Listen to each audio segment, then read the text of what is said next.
O testemunho a Tomé. Conta a narrativa de Marcos que, voltando Jesus de uma das suas excursões, se encaminhou para o território de Dalmanuta, onde vários fariseus se puseram a discutir com ele para experimentá-lo. Mostrando a dor que lhe causava a incompreensão ambiente, o mestre exclamou com a sua energia serena: "Por que pede esta geração o sinal do céu?" Era frequente buscar o Messias com a preocupação exclusiva do maravilhoso. Alguns exigiam os milagres mais extravagantes no ar, no firmamento, nas águas. Jesus não afirmava ser o Filho de Deus? No exercício do seu ministério, não expulsara espíritos malignos, não curara paralíticos e leprosos? Os fariseus, principalmente, eram os que desejavam crer nos ensinamentos novos, mas dentro das normas do velho egoísmo humano, reclamavam prévias compensações do sobrenatural. Ao apoio do dia seguinte, de todos os discípulos, era o Tomé o que mais se preocupava com a dilatação que lhe parecia necessária da zona de influenciação do Senhor junto dos homens considerados os mais importantes e os mais ricos. Não raro insistia com Jesus para que atendesse às exigências dos fariseus bem aquinhoados de autoridade e de riqueza. Naquele dia de breve repouso em Dalmanuta, o mestre descansava na choupana de um velho pescador por nome Zacarias, quando o discípulo surgiu inesperadamente, reclamando-lhe a atenção nestes termos: "Senhor, numerosos homens de importância estão na localidade e desejo o sinal de vossa missão divina." Reparando que Jesus guardara silêncio, Tomé continuou a falar, desejoso de acender entusiasmo em torno do seu alvitre. "São altos funcionários de Herodes, em companhia de doutores de Jerusalém, que excursionam por estas paragens. Além disso, estão acompanhados de patrícios romanos, interessados em conhecer o lago e as suas aldeias mais influentes." Esses viajantes ilustres fizeram o importador de um convite atencioso e amável, pois vos espera em casa do centurião Cornélio Cimbro. Jesus, entretanto, depois de longo silêncio, no qual pareceu examinar detidamente a atitude mental do interlocutor, perguntou com serenidade, mas em tom algo doloroso: "O que desejam de mim?" "Querem conhecer-vos, mestre", replicou o apóstolo mais confortado. "Não é necessário que me vejam a mim, mas que sintam a verdade que trago de nosso Pai", redarguiu Jesus com tranquila firmeza. Deixando transparecer o desgosto que aquela resposta lhe causava, Tomé insistiu: Mestre, atendei-os. Que será do evangelho do reino e de nós mesmos? Sem o apoio dos influentes e prestigiosos, acreditais na vitória sem o amparo das energias que dominam o mundo? Mostrai-vos a esses homens, revelai-lhes o vosso poder divino, pois que ao demais eles apenas desejam conhecer-vos de perto. Tomé, exclamou o Senhor com energia: Deus não exige que os homens o conheçam, senão no santuário do perfeito conhecimento de si mesmos. Eu venho de meu Pai e tenho de ensinar as suas verdades divinas.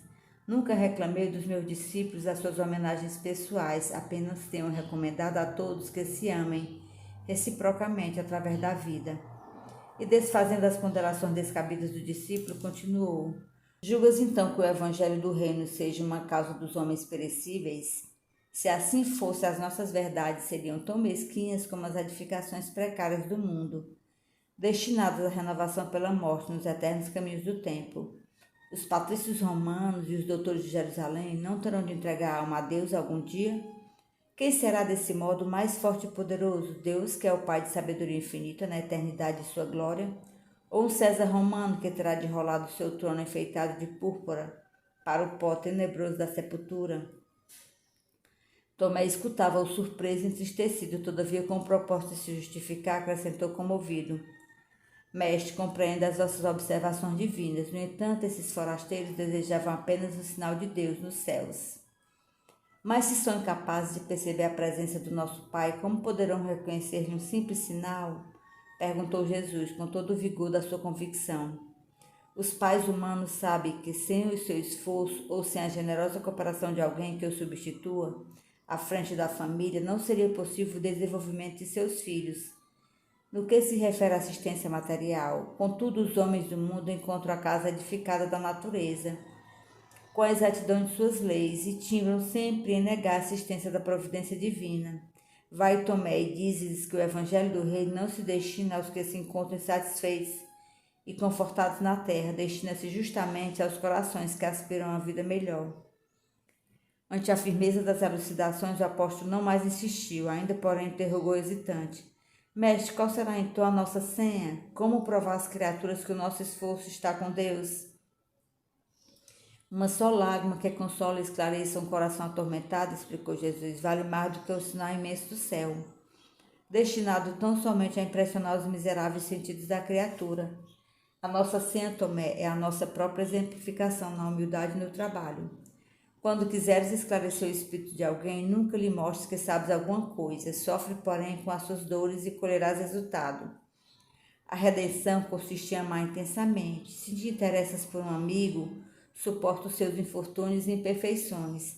Anda em sua companhia nos dias amargos e dolorosos. O nosso sinal é o do amor que eleva e santifica, porque só ele tem a luz que atravessa os grandes abismos. Vai, não descreça, porque não triunfaremos no mundo somente pelo que fizermos, mas também pelo que deixarmos de fazer, no âmbito das suas falsas grandezas. Desde esse dia, o apóstolo Tomé reformou a sua concepção sobre as mensagens do céu no capítulo dos milagres. Entretanto, não conseguia escapar a pequeninas indecisões em matéria de fé. Não podia excluir de sua imaginação o desejo de uma vitória ampla e fácil do Evangelho pela renovação imediata do mundo. Dentro em pouco, porém, a onda das perseguições vinha desfazer a suave e divina ventura. O mestre fora preso, com exceção de João, que se conservara junto de sua mãe. Todos os discípulos se afastaram espavoridos. Também ele não resistiu às grandes vacilações do triste momento, debandara. Todavia, depois sentir o coração pungido de remorsos acerbos.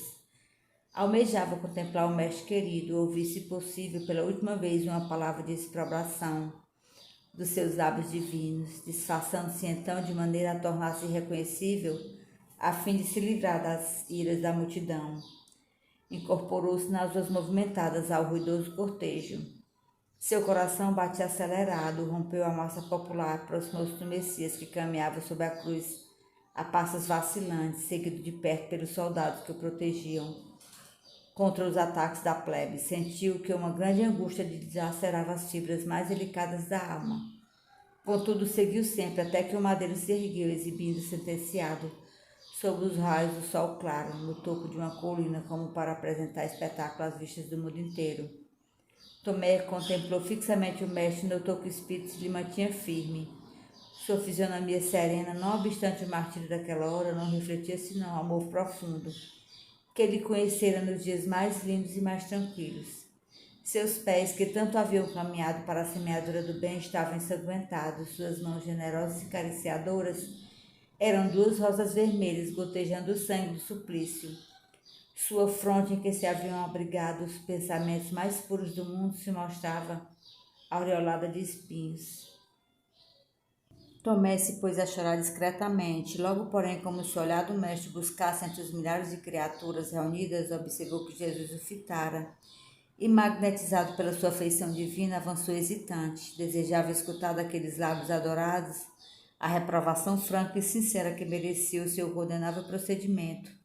Fugindo ao testemunho da hora extrema, aproximou-se ofegante da cruz e, deixando perceber que apenas cedia a uma necessidade espiritual naquele instante supremo, ouviu Jesus dizer-lhe em voz quase imperceptível: Tomé, no Evangelho do Reino, o sinal do céu tem de ser o completo sacrifício de nós mesmos.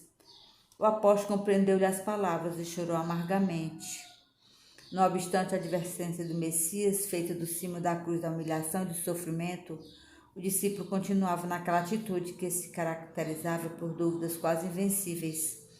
Considerava o Cristo a mais alta figura da humanidade em se tratando do amor que ilumina as estradas escabrosas da vida material, mas no que se referiu ao raciocínio, Tomé mantinha certas restrições. Sua alma se deixava empolgar por inúmeras indecisões.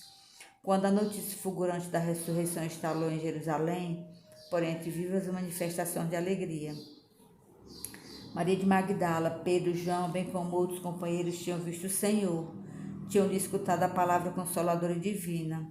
Incerto de si mesmo, quase vencido na sua escassa fé, o discípulo procurou os amigos diletos, ansiando pela manifestação do Mestre adorado. Reunida a pequena comunidade depois das preces habituais, Jesus penetrou na sala humilde, com sereno sorriso, desejando aos companheiros paz e bom ânimo, como nos dias venturosos e risonhos da Galiléia. Tomé, sentindo o coração bater-lhe precipitado, ergueu os olhos. O Senhor, percebendo os pensamentos mais ocultos, aproximou-se do discípulo de fé vacilante e o convidou a tocar-lhe as chagas. Depois de pronunciar as palavras que as narrativas apostólicas registraram, acrescentou bondosamente: Tomé, põe a tua mão nas minhas chagas e não te esqueças de que este é o sinal. Então a razão fria do apóstolo notou que um clarão novo invadia e lhe penetrava a alma. Compreendeu finalmente que o martírio do coração que ama se reveste de misterioso poder. Tocado pela humildade do mestre redivivo, prosternou-se e chorou. Suas lágrimas eram de ventura, lhe proporcionavam ao espírito um júbilo para cujo preço todos os tronos da terra eram miseráveis e pequeninos. Sua alma acabava de vencer uma grande batalha. O coração triunfara do cérebro, o sentimento lhe acrisolara a fé.